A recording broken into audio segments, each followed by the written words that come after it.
Hello, my name is Salvatore LoBrutto, and I investigated the effect of rhizobium inoculum compared to what is considered an all-purpose, balanced liquid fertilizer 10-10-10 on the effect of gray dwarf sugar pea plant growth. Rhizobium inoculum is a soil with rhizobium in it. Rhizobium is a type of nitrogen-fixing bacteria. Nitrogen-fixing bacteria fix nitrogen into ammonia. Most plants can't break down the nitrogen in the air on their own, so they need to be converted to something that they could use, like ammonia. Nitrogen-fixing bacteria makes up for 90% of nitrogen fixation on Earth.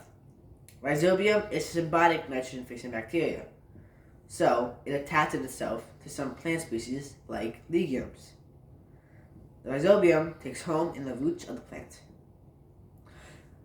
The other component to my experiment is 10-10-10 liquid fertilizer. 10-10-10 in the fertilizer stands for 10% nitrogen, 10% phosphate, and 10% potassium.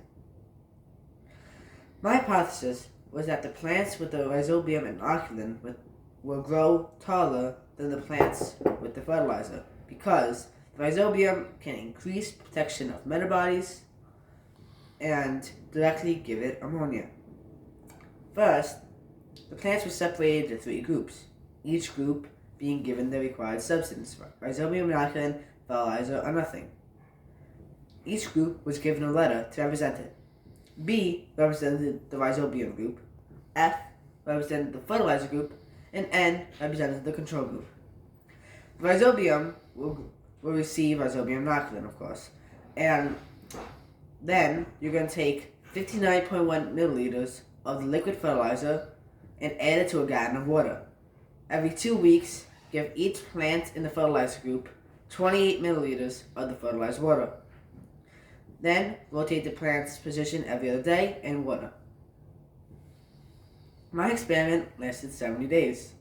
For this experiment, I used gray dwarf sugar pea plants, rhizobium inoculum, 10-10-10 liquid fertilizer, a refood seed starter tray, a 6-inch by 6.3-inch clear pot, and a Nature's Care soil.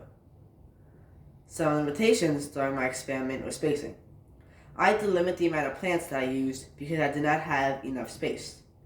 Supplies were no limitation, because some of the supplies I would have liked to use were dangerous. For example, Thai plant blue, which colors dead cells blue, can cause cancer, so I was not able to use it. Also, weather was a limitation. Since it was cold out, I had to do my experiment inside with artificial light instead of using light from the sun. My hypothesis was supported by my experiment. Rhizobium inoculum grew much taller than the rest of the plants. In the final tally, the rhizobium inoculum group's average was nearly 10 centimeters taller than the fertilizer group's average. But there was no significant difference in the growth of the plants. The groups were different in height, but the difference was not significant enough with the amount of plants I used over the amount of time. In the future, I would like to try this experiment again by using different types of legume plants and different fertilizers. I would also like to try this experiment when I can use Thai plant blue in a lab setting. Lastly, I would also like to try my experiment with more plants and for a longer period of time to see if this would affect the outcome. Thank you for your time.